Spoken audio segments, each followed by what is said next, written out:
En fait, c'est une configuration qui est bénéfique à toi, à l'évolution de toi, ton trade. Parce qu'ici, on ne voit pas un signe de retournement. Actuellement, ce qu'on voit, on voit que le marché est en train de faire des bas de plus en plus haut et des hauts de plus en plus haut. Et si ça continue comme cela, il n'y a pas moyen, il n'y a pas de truc. C'est-à-dire, il n'y a pas de, on n'a pas de truc, on n'a pas de signal qui montre que le prix va se retourner. Donc, nous, on ne va pas couper notre trade. Tu peux néanmoins déplacer ton trade pour venir mettre à BE. Et pour venir mettre ton trade à BE, pourquoi? Parce que tu vois que le marché a fait quoi? Le marché a fait une impulsion, il a retracé, il a fait une deuxième impulsion où il est venu casser ce haut-là. Donc, à partir de ce moment, tu sais que bon, je peux néanmoins mettre mon marché, déplacer mon SL et le mettre au niveau de ce bas-là, en fait. Tu vois que tu mets ton SL au fait au niveau de ce bas-là. Parce que tu comprends en fait la structure de marché. Pour pouvoir manager un trade, il faut comprendre la structure de marché. Parce qu'on manage le trade à travers la structure du marché, en fait. Et tant que, et quand tu fais ça, c'est quoi? Tu sais que tu as déplacé ton SL ici. C'est ça? On va, on va le simuler. Pardon. Je vais, on va le simuler pour que tu comprennes. Imagine, tu,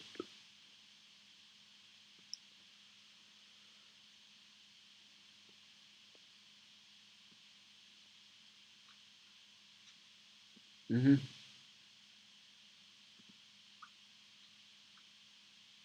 Ok. Imagine, toi, tu déplaces ton SL qui est ici, là. Ton SL qui est ici, là, tu le déplaces, tu le mets où? Tu le mets ici, au niveau de ce bas-là, au fait. Du bas ici, au fait. Ça veut dire quoi? Ça veut dire, tu sais que sur le marché, il revient casser ce bas-là. Et que toi, tu sors, c'est normal. Parce qu'il y a quoi? Le marché t'a donné une information, en fait. Tu vois un peu. Mais tant que le marché n'a pas d'information, c'est-à-dire le trade management, on appelle ça le trade management. Le trade management doit se faire de manière intelligente, au fait. Mais tant que le marché ne montre pas un signe de retournement et que le marché continue à faire de haut de plus en plus haut, tu laisses juste et puis tu regardes et tu laisses le marché évoluer. Par exemple, sur le marché, ici tu vois que le marché est en retracement. On a fait un haut, le marché est en retracement. Imagine après il ne veut pas faire un haut. Toi, tu vas déplacer ton SL pour mettre où? Pour mettre, excuse, pour mettre en bas au fait de où, de ce bas là qu'il a créé là, le nouveau bas qu'il a créé là. Mais ici, c'est quoi? Tu vas couper ton trade. Pourquoi? Parce que, bon, on a atteint ton TP, donc logiquement, tu dois couper ton trade. Donc, c'est ça. Et si tu descends d'unité de temps et que tu ne vois pas, tu as du mal à comprendre, à lire au fait. Tu descends plus d'unité de temps. Il faut savoir, plus tu vas descendre d'unité de temps, plus le marché va te, plus tu vas voir au fait les trucs de manière claire au fait et pouvoir les interpréter au fait.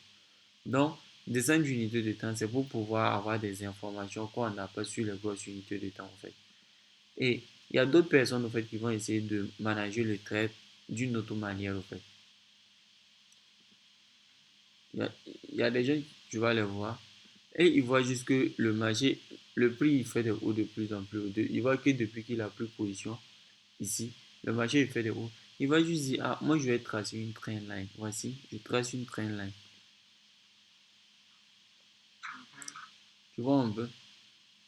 Une fois qu'il a, une fois qu'il a tracé sa trendline, il va dire, dès que le marché vient casser la trendline, moi je clôture ma position. C'est pour ça on, hein? Donc c'est pour ça on dit que quoi? Quand tu es trader, tu dois savoir pourquoi tu rentres, tu dois savoir pourquoi tu sors. C'est-à-dire, tu ne peux pas clôturer une position et on te demande pourquoi tu as clôturé la position et que tu ne sais pas en fait. Tu vois un peu, ok. Donc, j'espère que tu as très bien pigé ça. Bon, ça c'était juste une parenthèse au fait sur le trade management. Il y a certains cas d'école aussi où on va te dire que lorsque tu prends en position, est-ce que tu as un risque ratio de 1 pour 1, tu mets le trade directement à break-even. Et c'est ce que moi je fais. Parce que je n'ai pas le temps en fait de regarder tout le temps les graphiques.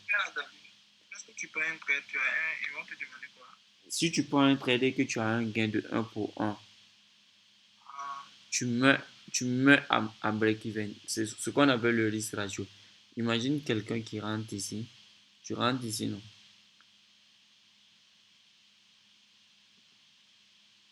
Tu es rentré ici.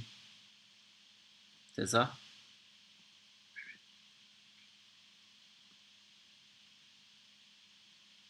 Ok.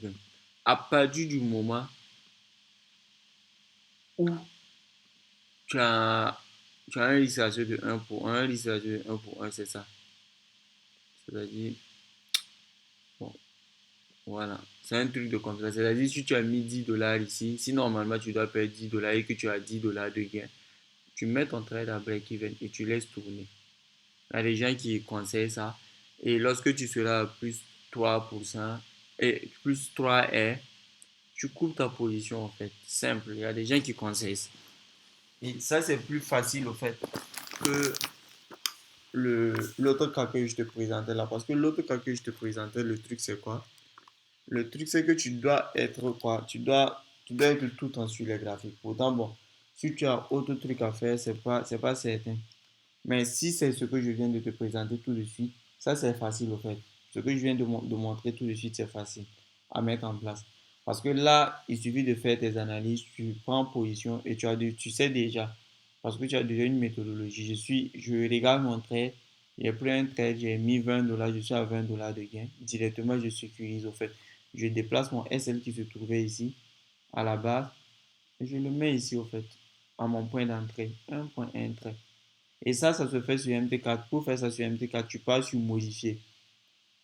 Lorsque tu appuies sur le trait, tu vas voir modifier. Et c'est ton point d'entrée au fait, tu mets au niveau de SL là. Et c'est bon. MT5 pour MT4, ouais, c'est la même C'est chose. la même chose, ça fonctionne de la même manière. Et puis voilà. Donc, tu vois un peu ce qu'on est en train de te dire au fait.